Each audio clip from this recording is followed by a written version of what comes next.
समस्त को नमस्कार। आजिर प्रसंग कि पंचायत राज व्यवस्था रे आमर प्रिय नेता विरोधी दलर नेता श्री नवीन पट्टनायक को मुख्यमंत्रित्व समय रे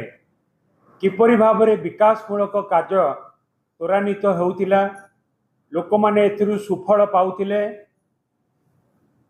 एवं पंचायत रो विकास होउतिला, गाँव रो विकास होउतिला। किंतु वर्तमान परिस्थिति रे किपरि भाव में गाँ गहली रे टंका पड़ी रही खर्च हो पारुनी एवं संपूर्ण भाव में पंचायत राज व्यवस्था रे पंचायत रे काम एक प्रकार रो ठप होईची,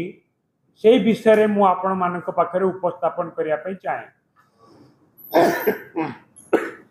केंद्र सरकार पंचायत राज मंत्रालय पक्षर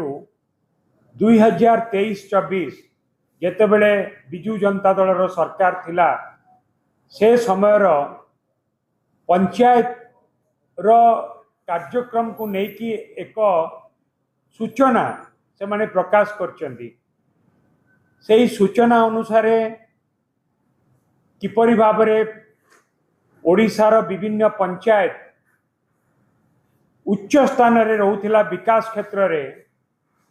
से विषय रे मु आपण मानक पाखरे उपस्थापन करिया पई चाहे। एवं सबुठु बड़ सफलता हैला 2023-24 केंद्र सरकार के पक्षरु जो इनफॉरमेशन आज नोटिफिकेशन से करिसंती पंचायत रो सफलता को लेकिन से तालिका रे सर्वभारतीय स्तर रे तृतीय स्थान रे पहुंची गंजाम जिलार हिंजिली ब्लॉक रो पोचिलीमा पंचायत, जहाँकि सारा भारत वर्षर तृतीय सबुठु बेस्ट पंचायत जो थिरे विकासमूलक काम होईची एवं विभिन्न